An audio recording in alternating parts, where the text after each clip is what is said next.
What's going on, FE Nation? Happy Friday.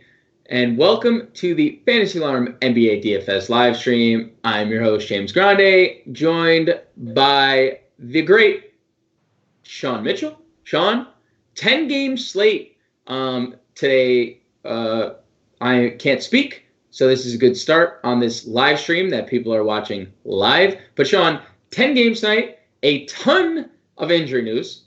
We just got word that Trey Young's going to sit. We just got word Luka Doncic is going to play. And these are just two of about 1,000 names that are in or out. How you feeling about the slate today, brother? I'm good. I mean, it's just getting to that time of the year whenever every slate you have to wait literally up until lock, and you got to be right at it. You got to, that's part of the grind in DFS for NBA, so that's part of the game.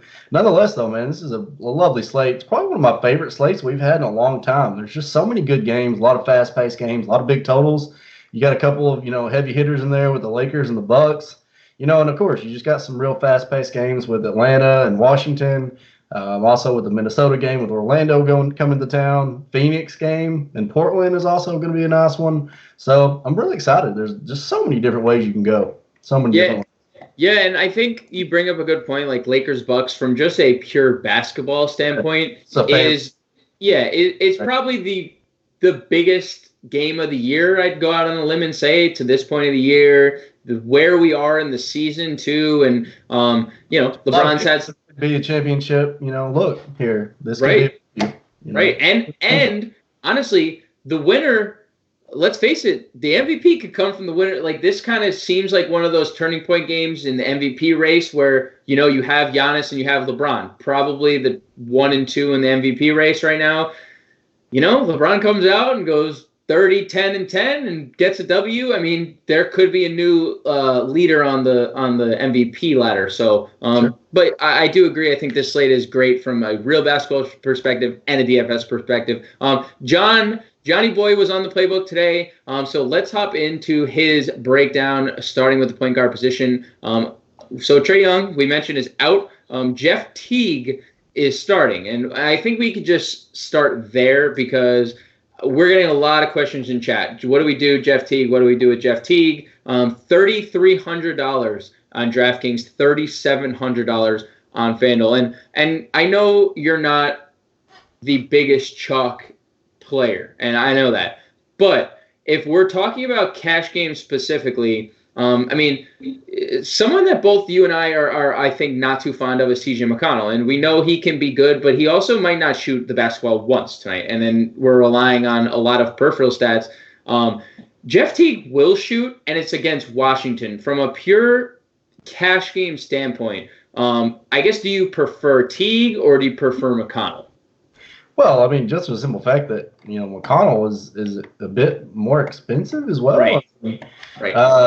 Just for what you mentioned, Teague, we know, is going to shoot. His assist numbers have been pretty good whenever he gets good run. Steals have been there. And just, McConnell's very volatile. Even, with Brogdon out, if Depot happens to play, you're still looking at him coming in and taking most of the line share, the ball handling skills away from it. Just a lot of stuff that could still go wrong for McConnell there. And at the moment, and, we need to update the ownership, obviously, of course, when that number comes back in. McConnell's looking to be a little chalky, and I don't really like that fact either. It's going to be a slower paced game. Indiana is not a very fast team. The Bulls, they're mid-pack.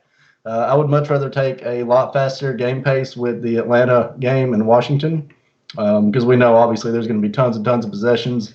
And, yeah, the usage is there. Trey Young, 35-36% usage rate. So Collins obviously is going to get some. Deandre Hunter will probably get some. Dwayne Dedmon is back. But, Teague starting is big at 3.3.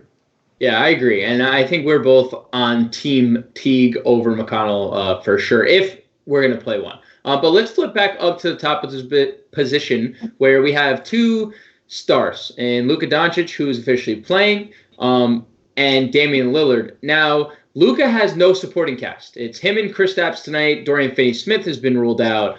Tim Hardaway Jr. has been ruled out. There's really not secondary scorers there. And then Damian Lillard's second game back from his absence. Do you have a preference between the two? Both not going to be too highly owned from what it looks like. Excuse me. Yeah, it's easily Luka for me here. I know that the Phoenix game should be a really good game. Should be nice, fast-paced. I hate to say it, but Phoenix has played a little bit better at home. I think Rubio's at least been playing a better defender at home.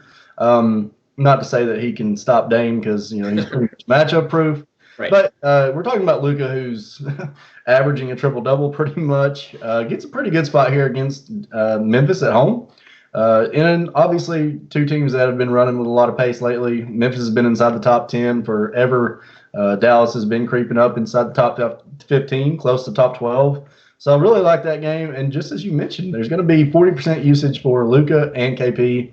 And then it's going to be spread out between guys like Dalen Wright, Seth Curry. So, yeah, I think for me it's going to be Luka. Obviously, that's just going to be the easy pick here.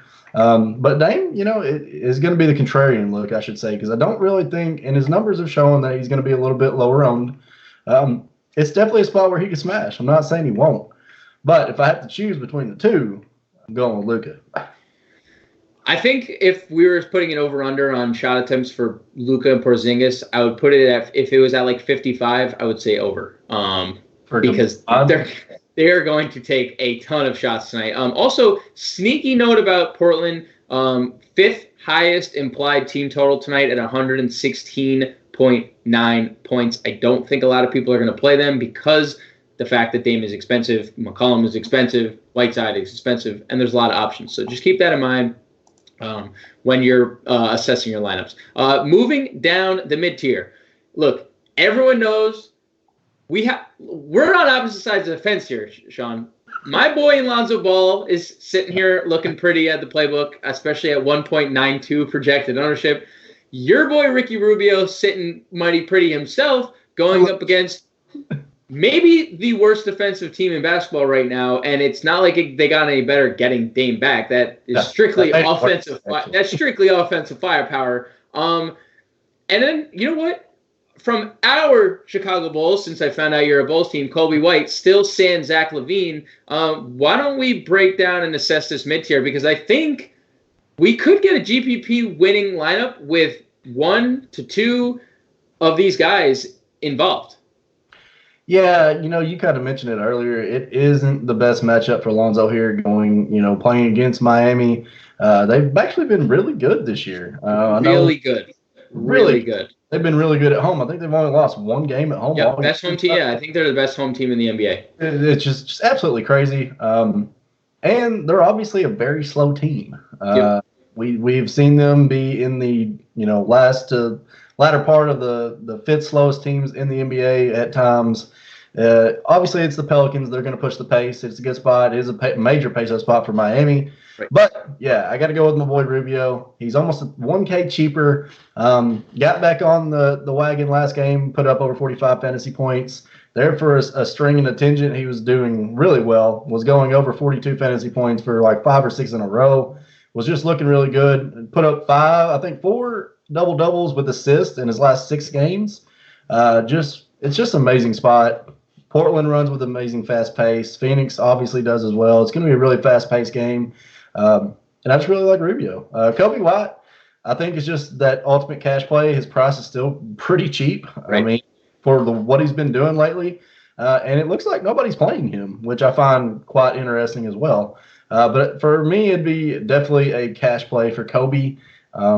He's top 35 fantasy points in his last 5 or 6 of 7. It's been really good, really consistent.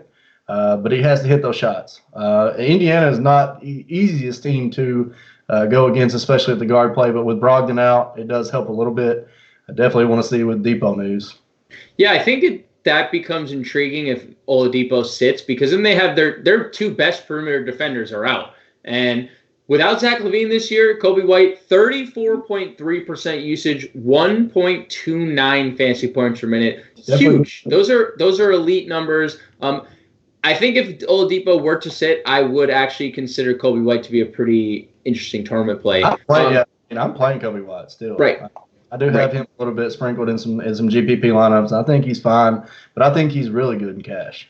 The next two guys John has mentioned here at the point guard position, and the last two, because we mentioned McConnell already. Neither of us are too fine. If you want to play, it's a price point play. It's not like anything that really gets our blood boiling. But look, we're gonna say this until the end of time. Attack Minnesota at all costs at every position, except Wes Iwundu. Markelle Fultz here. 54. I'm never playing Wes Iwundu. Yeah.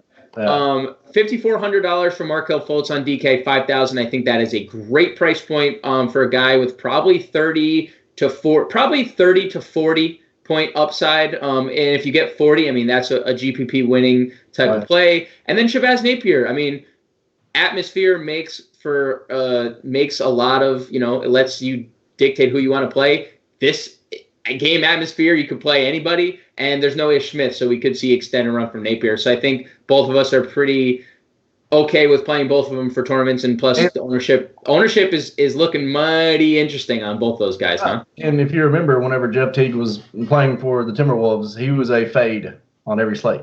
Yep. So he is starting for Atlanta. That obviously does make Napier just a bit more appealing.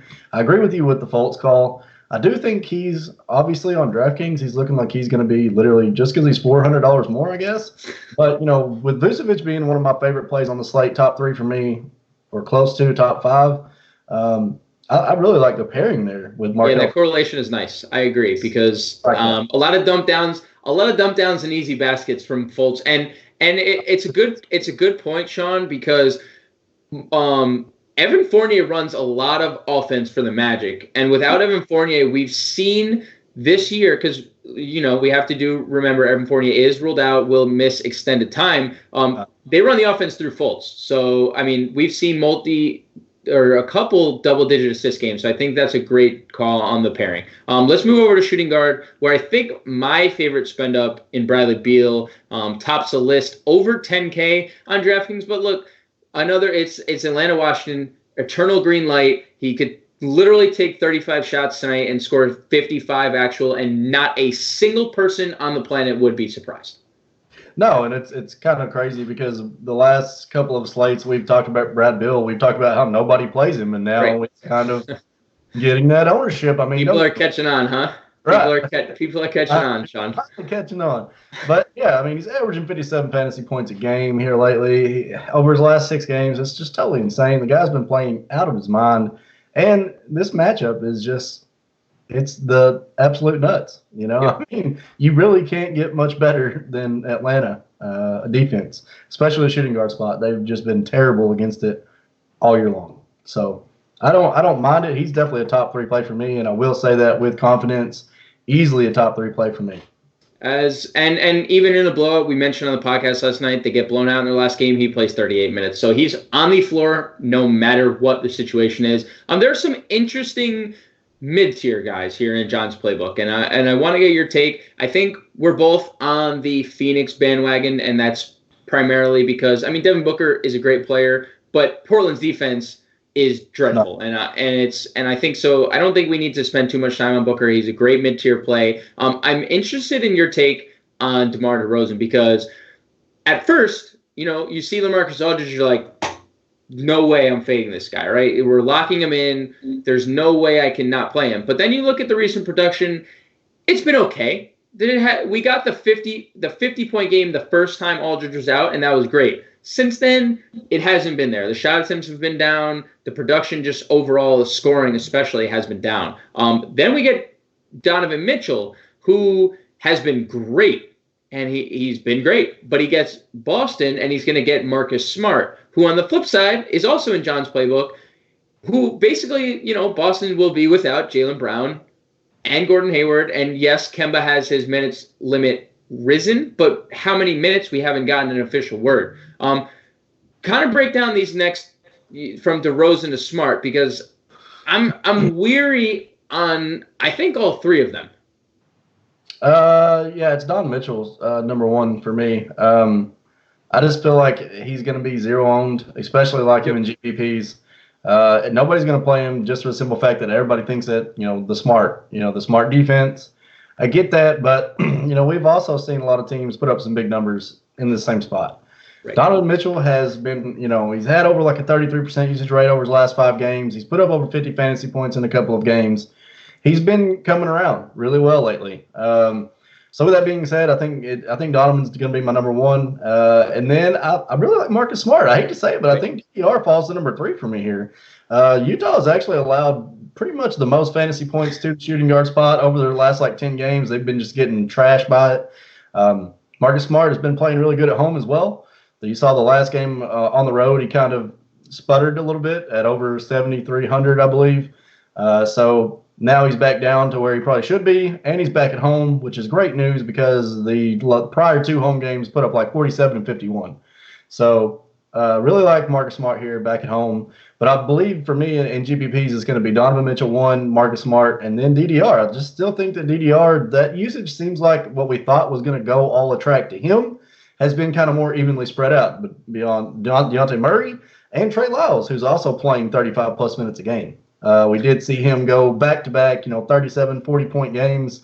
So I just don't think DDR is going to be that play we're going to need. I don't think definitely doesn't have the GPP upside.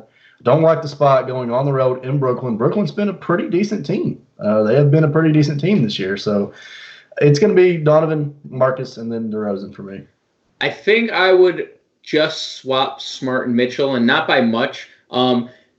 Utah, since February 1st, has the 5th worst defensive rating in basketball. Yeah. They have faltered tremendously. Yeah, they have been very bad.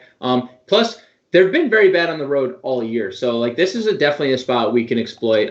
And I think just price point, I could save $1,200 going from Mitchell to Smart. And really, those are the only 2 reasons. I do agree Donovan Mitchell can be an elite play. But I think there are 2 very enticing lower mid-tier, upper value options that John has written down. Because I think both of them could give us 7 to 8x upside here in Terrence Ross, who just doesn't get a price bump ever, no matter how good he has played. And Kevin Huerter, now that we know there's not official, but he is doubtful to play Trae Young. I guess what I'm asking is, do you have a lean either way? Because they're honestly both really elite at their current price tags and matchups. And I mean, one gets Minnesota, one gets Washington without their best player. Yeah, it's definitely Terrence Ross for me. The guy's just been absolutely going insane lately. The dude's shooting the lights out, literally 35 actual points, and he's been that's all he had last game. Of course, he didn't have any more counting stats, but when you put up 35 points and half of them were 3-pointers, especially on DK, you're still putting up over 40 fantasy points. So we know he's going to shoot. It's going to be a majorly fast pace in this game as well in Minnesota, and it's just they're an awful defense. Not that I'm not saying that Huerter can't do that, but I just feel like Ross has more of the probability to do so. We've seen it over the last couple of games, especially now with Evan Fournier out. Ross getting close to a 30% usage rate over his last couple of games. I got to go there, and it's not really that close. I agree. I think they're both really good. I do lean Ross because ultimately I'm playing guys against Minnesota, and it just is what it is. Over at small forward, we have Yanis and LeBron at the top. Do you have a lean either way? Not really. I think they're both going to ball out. I mean, I do too. I do too. We're going to go back and forth and back and forth and back and forth.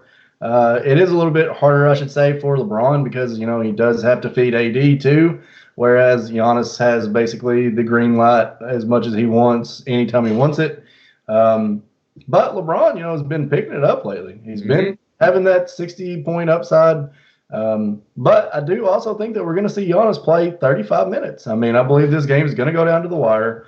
I believe it's going to be pretty close. And it's a major pace-up spot for the Lakers here. So, I would probably lean Giannis just by a smidge. I'm going to just play devil's advocate and go LeBron. But, look, this game could literally go either way. It's the game of the year up to this point. I don't want to reiterate that again. And I think we could see the best version of both guys. And if we see the best version, they could both go for 75 and nobody would be surprised. No.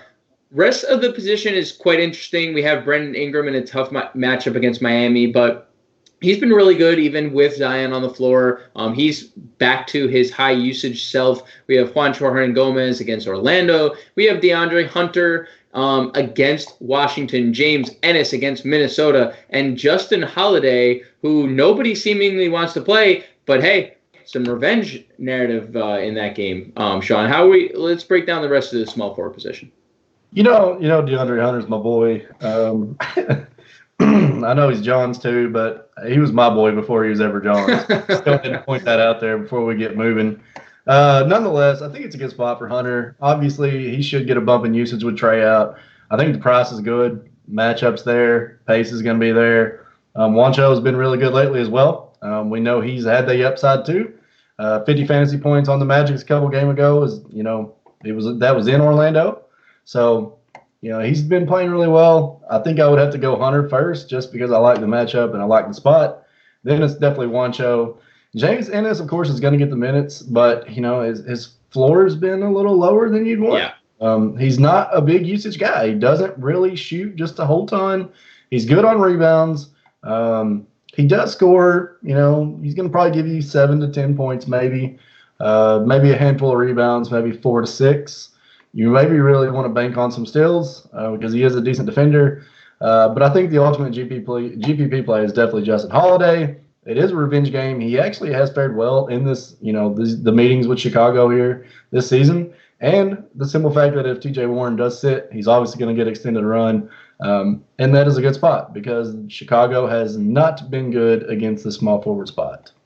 Yeah, still waiting on the Indiana news. We haven't really gotten any news in quite a bit. The last piece of news we got was Ryan Arcidiacono game time decision, just moving the needle ever so much. Let's move over to power forward, where this position is going to make or break a lot of lineups because it's stacked, and it's going to be unfortunate if we pick the wrong guy because it's seemingly that everyone is the right guy. I mean, we have Anthony Davis under 10K on DraftKings. We have Jason Tatum essentially just playing at an elite, the Eastern Conference Player of the Month, playing without Gordon Hayward and Jaylen Brown at low ownership. We have Kristaps Porzingis in an up-tempo game against Memphis. We have John Collins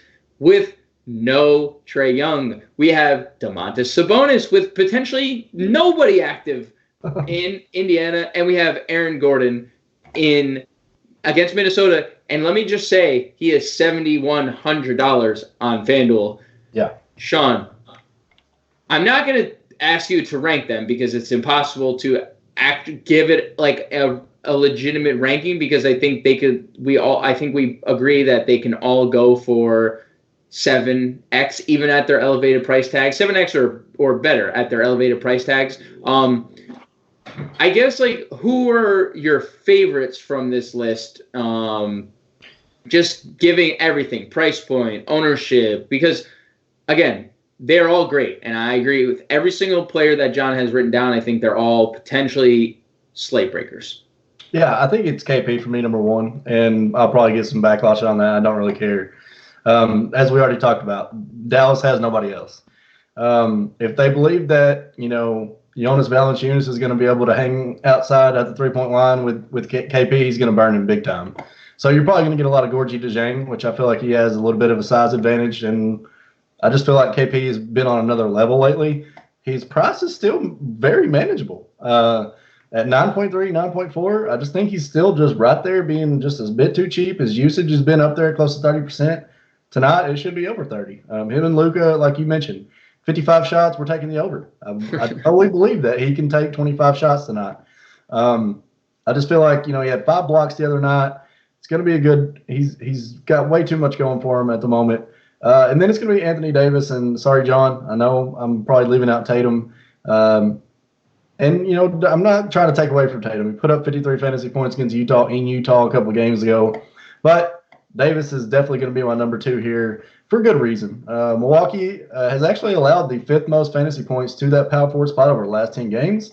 I believe that as much of a matchup-proof guy that Giannis is, Anthony Davis is as well.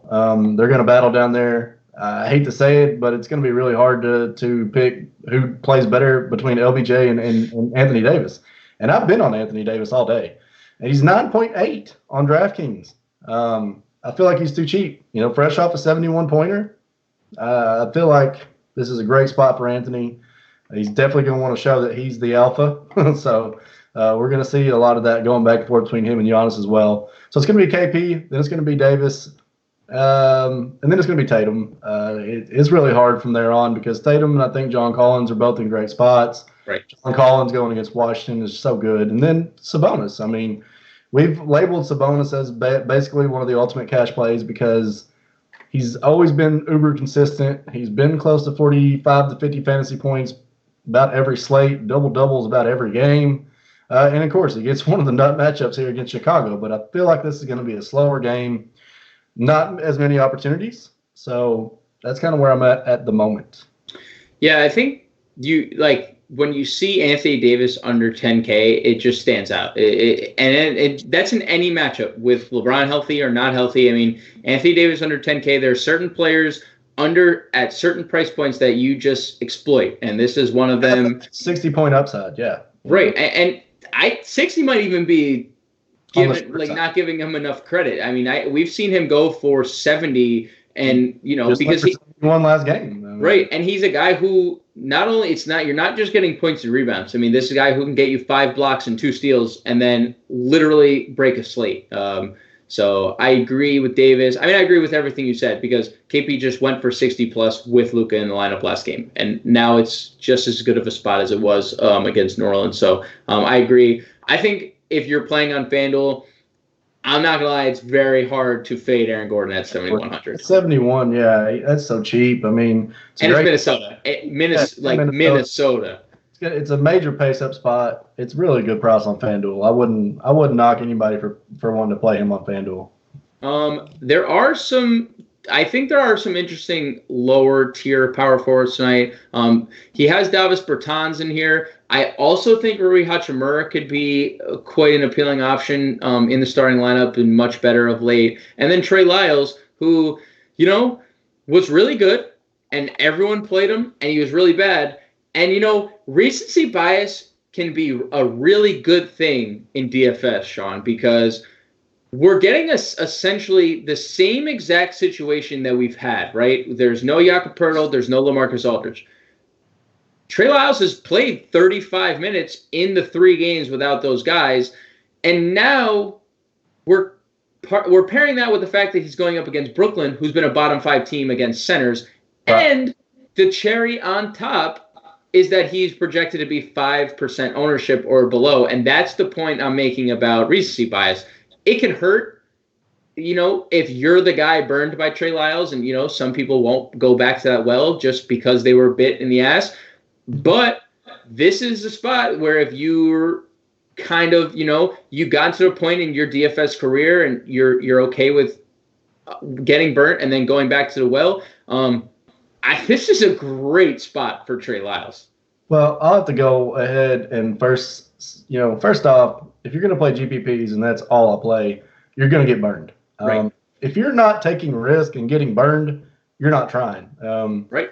It's a totally different mindset from building a cash lineup to a GPP lineup. You have to have those guys that have upside. We've already saw them put up 37 and 40 fantasy points. Right. 2 of the last 3 games. He's going to play over 35 minutes. It's the same situation. Nothing has changed. And he's playing Brooklyn, who has not been good at all against the center spot, a team that we've been fading the center spot for 3 years now. Right. I tweeted it out earlier, so if you follow me, you already knew it. I said I was going to be 80% Trey Lyles, and I'm pretty close. Put it that way. And Davis fans, I think, over 30 fantasy points in his last 3. I think he is a nice upside guy. I don't like the fact that he's coming off the bench, but he's still playing close to 30 minutes. We know he's going to shoot. So I'm fine with it. Definitely in GPPs. He's virtually going to be unowned from the projections ownership as well. So fine with it. Okay, so we have Indiana news. Okay. We have Malcolm Brogdon officially ruled out. Okay. Victor Oladipo will play. Doug McDermott ruled out. TJ Warren game time decision. So no Brogdon. We have Oladipo. We do not know status of TJ Warren just yet. And we won't know because it's an 8 o'clock start for 8 o'clock Eastern. So a little risky. It's good to know that there's no Malcolm Brogdon. I think if you're on the TJ McConnell bandwagon, you can probably stay there. I think a lot of that ownership is going to shift to Jeff Teague. I think I would venture to say that 75% of people playing TJ McConnell will now play Jeff Teague. Especially with Depot in. I mean, that kind of changes that game up because we know he's going to handle the ball a lot already. So, yeah. I mean, I think that, it's going to shift quite a bit. And we also just got word, a lineup note from Indiana. Aaron Holiday is the one starting over Malcolm Brogdon. So it's not even TJ McConnell. McConnell will be coming off the bench. Yeah, I actually think Aaron started the last couple of games. So right. He started most of the year when there's been an injury. So it's going to be Depot handling the ball anyway. It's going to be Depot handling the ball, especially the way he's played lately. It's been refreshing. Let's finish it up at center, Sean, where you already mentioned it when we were talking earlier that Nikola Vucevic is going to be a top 5 play for you tonight, despite his ownership. It's very hard to ignore, and it's crazy that you can get him for $1,200 less than Hassan Whiteside over on FanDuel. Like, if you're playing FanDuel, I think it's very hard to exclude Nikola Vucevic from your core, even on DraftKings. Honestly, if you're building a core, he's most likely making that core of 3 or 4 guys, right? Oh yeah, I mean, I've got lots of Vooch. I mean, it's just such a good spot. He's been putting up numbers. He's been putting up close to 50 fantasy points a game. I believe there's a lot of value in his price, even at 8.9. I feel like he should probably be a 10K player, especially now with Fournier out, who takes up probably 26 to 27%. Aaron Gordon is not a big usage player. He was doing all of that, 50 plus fantasy points a game with about 16% usage. So Vucevic, is going to be close to 30 tonight. Gets an absolutely lovely matchup with Minnesota, who's allowing, I think, like the 4th or 5th most to the center spot over the last 10 games. Pace up spot, it all aligns. It's my smash spot. I love it. Yeah, if you take Jonathan Isaac and Evan Fournier off the floor for Orlando this year, Vucevic 33% usage, 1.44 fantasy points per minute. That's like Harden range. That's Russell Westbrook range. That's the last center you saw have that, other than like maybe Joel Embiid or you don't. Andre Drummond is not even close to that. You don't see that. You don't see that. So I agree. It is too hard of a spot to pass up, even at his ownership. And ladies and gentlemen, you're hearing this from a GPP only guy. Please don't miss this spot. But there are other centers that we have to touch on. There is Hassan Whiteside in this playbook. There is no DeAndre Ayton on the other side. So who the hell is Phoenix going to guard Hassan Whiteside with? Aaron Baines for 15 minutes? Check Diallo for another 15 minutes? Dario Saric for 10 minutes? I mean, so if you want to play Whiteside, definitely fine with it. I think it will be very contrarian considering he is at a very elevated price tag. But the rest of the position, John has listed Steven Adams, Myles Turner, which I want to come back to because I think Myles Turner now is interesting, especially with the news in Indiana. Bobby Portis with Mitchell Robinson potentially out of the lineup, and Wendell Carter makes the playbook here. Probably more of a FanDuel play. And I think someone that we should probably bring up is Thomas Bryant as well. So, I mean, why don't you just break down those 5 guys? I like Steven Adams because I think nobody's going to play him. I think it's a good spot. Mitchell is playing, but still yet, I think it's a decent spot there for Steven Adams. Nobody's going to play him. It's not the greatest pace game. It's not the greatest spot, but I think he has a size advantage a little bit, and we're talking about Taj Gibson starting still. Myles Turner is definitely interesting. John made a really good point about him. It was, though, with a couple of guys off the floor. It looks like, with Vic on the floor, that kind of changes some things. With T.J. Warren, if he happens to get rolled in, just officially ruled out. T.J. Warren is out. Officially ruled out. So it's Oladipo and Myles Turner and Sabonis as the 3 starters. And Aaron Holiday, and we're waiting the 5th starter for Indiana. We don't have any word on who's going to start for Warren. I would venture to say Justin Holiday would be the guy. Yeah, I mean, we've seen that in the past where guys in revenge narratives literally start games and dominate in those spots. So I think you'd be willing to break your lineup switch rule, right, for Justin Holiday if he starts? Yeah, he's just too cheap. If he starts, I'm going to play him. I'm already playing him. I was already kind of playing in anticipation that TJ sat. So, but anyway, that's really I don't really know. Obviously, I think Mitch Robb is playing, so Portis probably no go. Wendell Carter, I don't think I want to go there. I just feel like there's way too many other, I'm going to be so overweight on Vooch that I'm not really punting the center spot near as much. And KP is actually a center on DraftKings, so he's taking up a lot of my other my other spots as far as the center spot goes in my lineups. But that's it for me, man. I really don't just love anything else at the center spot. It's ugly. It's definitely the weakest. Yeah, it's the weakest position, I think, on the board. And luckily on DK, like you mentioned, we do have, Kristaps. I think Adebayo is interesting just because it's a nice pace-up spot, and nobody's going to play the guy. Did go for 51 against New Orleans early in the year, and that presents some pretty nice upside at 8,200 if he were to repeat that. So I think those would really be the only other options at center for me. Sean, 6:40, 20 minutes till roster lock. Any final thoughts before we get out of here? I got 20 lineups to build. 20 lineups. That means you have 1 minute to build our lineup. Here we go. Every lineup. Big shout out to Matt Sells. Final ownership has been updated before roster lock. Big thanks to Matt Sells once again for producing the show. Big thanks to Sean. Big thanks to John. Big thanks to all the NBA content. Have a great weekend, and we'll see you guys on Monday.